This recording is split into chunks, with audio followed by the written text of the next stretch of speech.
लिए आपको ये समझना होगा कि कोई भी आत्मा की जर्नी क्या है।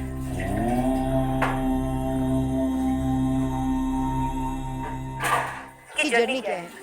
आत्मा जब अपने कर्म बंधन को टाई अप कर लेती है तब वो अपनी निराकार स्वरूप के पास चली जाती है। जैसे हमारे बाबा जी चले गए, बाबा क्या बन गए? निराकार स्वरूप। आत्मा भी ओरिजिनली निराकार ही है। तो निराकार से आकार और आकार से साकार में हम फिजिकल बॉडी में आए। तो जब वो तभी होगा जब कर्म बंधन पूरे हो जाएंगे। यदि कर्म बंधन पूरे ना हुए तो क्या है, हम सिद्ध योगी हों, चाहे हम कोई और काम करने वाले हों, उसे इस ब्रह्मांड में ही भ्रमण करना है ना। तो यही जेनेटिक्स का बेसिस है। यानी कि जो जब हवन हो रहे हैं वो सिर्फ ऐसे ही नहीं कराए जा रहे, उसके पीछे बहुत गहरा साइंस है। यदि एक एक टॉपिक को लिया जाए तो आर्स चाहिए उसको मतलब डिस्क्राइब करने के लिए। मैं तो बहुत बाउंड्री का भी बहुत बाउंड्री टच कर रही हूँ। अब दरबार की बात आती है यहाँ पर, जब दरबार में कोई आता है क्या मानसिकता लेकर आनी चाहिए? उसको यही मानसिकता लेकर आनी चाहिए कि वो अपनी हर तरह की परेशानी से, वो अपनी परेशानी से दूर नहीं हो रहा। वो ये ना सोचे कि मैं अपनी अभी प्रेजेंट लाइफ को दूर कर रहा हूँ।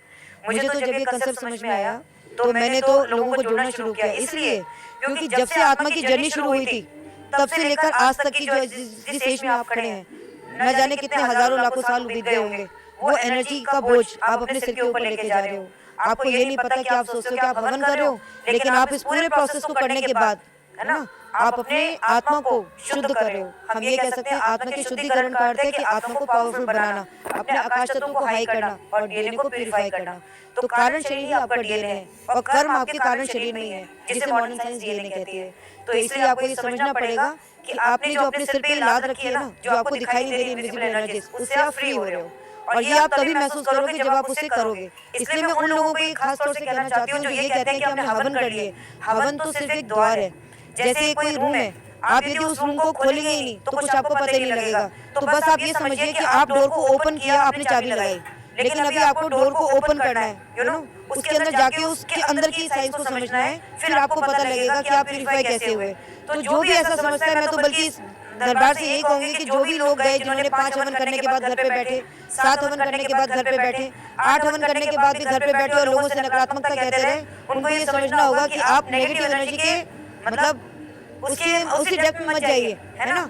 Just come forward. जैसे मैंने अभी ब्लैक मैजिक से बहुत कुछ सीखा। मैंने ब्लैक मैजिक से ये सीखा कि ब्लैक मैजिक में क्यों एनर्जी निकलेगी, मतलब that negative energy is there in the whole body because blood is flowing in the whole body. आज कितनी सारी डिजीज है, थैलेसीमिया है, फैटी हीमोग्लोबिन है, डॉक्टर्स के पास कोई इलाज नहीं है। They will think they will replace the blood. आपको क्या पता जो ब्लड आप खून के रूप में डाल रहे हो वो प्यूरिफाई था या नहीं था। इसलिए आज मॉडर्न साइंस के पास इलाज नहीं है। लेकिन आप यदि अपने खुद के ब्लड को ही प्यूरिफाई कर लोगे, then you will heal yourself. वो तभी होगा कि जो नेगेटिव एनर्जीज आपके ब्लड के अंदर ये काली जादू में बंधी हुई है, यू नो, तो वो एनर्जीज जब निकल जाएंगी तो आपका खुद का ब्लड प्यूरिफाई हो जाएगा। That is the difference in the modern science and that is the difference in the science which is taking place in that place. As a scientist जब बात करते हैं कि कैंसर की डिजीज, पैरालाइज लोग, sugar के पेशेंट और भी बहुत सी जब यहाँ पे ठीक होते हैं तो उस समय क्या लगता है कि मिरेकल है, साइंस है, क्या चीज़ है? देखिए ये भी क्या है, मिरेकल कुछ है ही नहीं। ये क्या है, वेल डिफाइंड साइंस है। आज हमें ये लगने लगता है क्योंकि हम तामसिक आत्मा, ज्यादातर majority of the people are तामसिक आत्मा बन गए। और तामसिक आत्मा बन गए तो क्योंकि मन का बुद्धि के साथ और आत्मा की शक्ति, यदि आपके अंदर आत्मा की शक्ति आई होगी तभी आप इस ज्ञान को, इस साइंस को समझ सकेंगे। वरना आपको ये लगेगा कि मतलब ऐसे ही सब कुछ हो रहा है। तो साइंस मतलब इंटेलिजेंस भी क्या है, बेसिकली वो भी एक एनर्जी का लेवल है ना। तो ये सब कुछ, जब वो कैंसर का पेशेंट भी कुछ नहीं है, उसने अपने अंदर जिस एनर्जी को जिस मतलब रूप में स्टोर किया और जो पार्ट एनर्जी का डेफिसिट हो गया वो डिजीज बन गया। आप उस बैड एनर्जी को निकाल दोगे, हाई एनर्जी डाल दोगे तो वो फिर से रिवाइव हो जाएगा, है ना। तो यदि पर ये बात आपको समझनी होगी कि पेड़ के पत्ते पे डालने से पेड़ नहीं हरा होगा, उसकी जड़ में ही डालना होगा। तो यहाँ पर जो ट्रीटमेंट हो रहा है वो मन का ट्रीटमेंट हो रहा है, जहाँ से आत्मा की जर्नी शुरू होती है। इसलिए मन से ही सूक्ष्म शरीर फिर आपके डीएनए को प्यूरिफाई करते हुए आपकी फिजिकल बॉडी में मतलब वो चेंज नजर आएगा। इसलिए गुरुजी क्या करते हैं ना, वो यदि जैसे ट्यूमर की पेशेंट्स आते हैं, वो उसको बिना छुए उसको रिड्यूस कर देते हैं। लोग सोचते होंगे कैसे होता है, no, he just can pull the negative energy from his hand because he is in a high energy state. As a patient the person is in a lower energy state, so he can pull that energy, that's it. और ऐसा पहले भी होता था। गुरु जी को देखकर क्या लगता है? गुरु जी को देखकर मुझे लगता है कि मेरे जीवन में मतलब जो भी परिस्थितियां रही हूँ वो सिर्फ एक निमित्त मात्र है। मतलब यदि वो परिस्थितियां ना होती तो दर्द ना होता, है ना। ये परिस्थितियां सिर्फ एक निमित्त हैं। और अभी मेरे जीवन में गुरु जी का एक, जैसे कहते हैं ना कि नॉलेज तो ली, लेकिन प्रैक्टिकल एस्पेक्ट्स पे मुझे अभी गुरुजी ही नजर आते हैं कि मुझे जो वैदिक साइंस की प्रैक्टिकल नॉलेज लेनी है वो मुझे गुरुजी से ही मिलेगी। दरबार को जब देखते हैं कि बहुत से दरबार को लोग देखते हैं लोग तो अलग अलग उनके रिएक्शंस होते हैं, देश में अभी भी बहुत से कंफ्यूजन वाली चीजें चल रही हैं, क्या लगता है उन लोगों को और किस तरीके से देखना चाहिए? देखिए मैं आपको खुद कहूँ तो दरबार क्या है, ये क्या दरबार है? देखिए सीधी सी बात, जैसे हम बहुत मंदिरों में जाते हैं, हम यहाँ भी तो ये शिव भगवान का ही मंदिर है एक तरह से, तो मैं भी पहले बहुत मंदिर जाते थे, हम जैसे भक्ति से जुड़ते हैं तो ऐसा माना जाता है कि भक्ति का पूर्ण जो अर्थ है या फल है वो ज्ञान है, ठीक है। तो यदि आप सच्ची भक्ति भी कर रहे हो ना तो भगवान कहीं ना कहीं निमित्त बनाकर आपको वो उस जगह से जोड़ देंगे। और यदि हम मंदिरों में जाएं तो और मंदिरों में क्या हो रहा है, मंदिरों में आप जाते हो, भीड़ में जाते हो, धक्का मुक्की होती है, लोग पैसा मांगते हैं, चढ़ावा मांगते हैं, वो बेसिकली पूजा है ही नहीं, तो आप वहाँ से जाकर के ठीक होते ही नहीं, ठीक है। मुझे इस दरबार में आकर गुरुजी की बात बिल्कुल सही लगी कि मंदिर वो है जहाँ 100% ठीक हो। तो 100% आप ठीक कब होंगे, जब आप अपनी सारी नेगेटिव एनर्जी से मुक्त होंगे, है ना।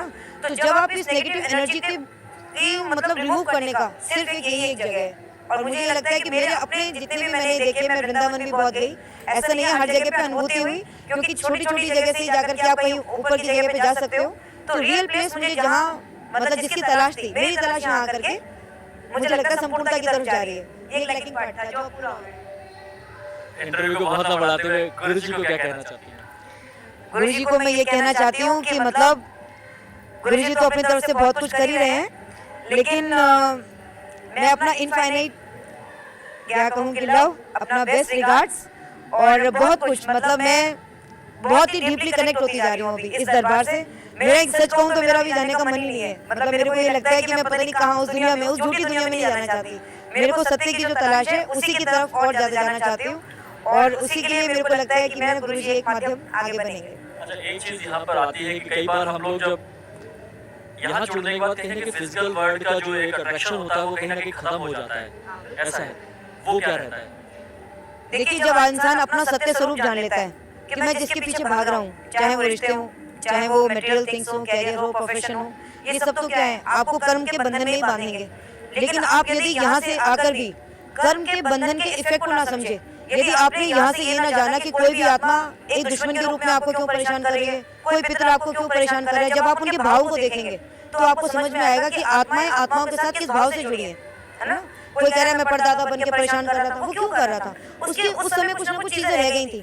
तो फिर भी हम यदि आंखें बंद करके इस फिजिकल वर्ल्ड के पीछे भागते रहे और हमने इस प्रैक्टिकल जगह से सीखा नहीं, तो मेरे को लगता है कि सब कुछ बेकार है। तो ये एक नॉलेजेबल प्लेस है जहाँ से आपको सब तरह से सीखना चाहिए। कभी कभार कुछ ऐसे इंसिडेंट हो जाते हैं जिनको देखकर बिलीव करना कुछ कंफ्यूजन सा रहता है। जब कंस यहाँ पकड़ा जाता है, जब यहाँ पांडव आते हैं, तो as a researcher, as a scientist, as a भक्त, क्या दिमाग में चलता है? देखिए मैं तो ये मानती हूँ कि वो हम कंस नाम दे रहे हैं क्योंकि वो अपने टाइम में एक वेल मतलब पॉपुलेटेड राक्षस के डेविल के रूप में रहे। हम जब युधिष्ठिर कह रहे हैं तो वो धर्म के रूप में रहे, लेकिन अल्टीमेटली आप उनका सत्य भी देखें तो वो भी तो एक आत्मा ही है। उनके भी कर्म बंधन पूरे नहीं हुए।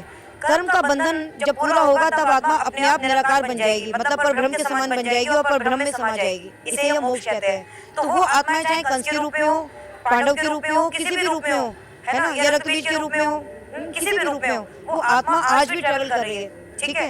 लेकिन वो किसी भी रूप में वो इस दरबार में, क्योंकि आत्माओं के साथ डायरेक्टली कनेक्शन है, तो कोई भी आत्मा आ सकती है ना। तो वो भी अपने ट्रेवल कर रहे हैं कहीं ना कहीं।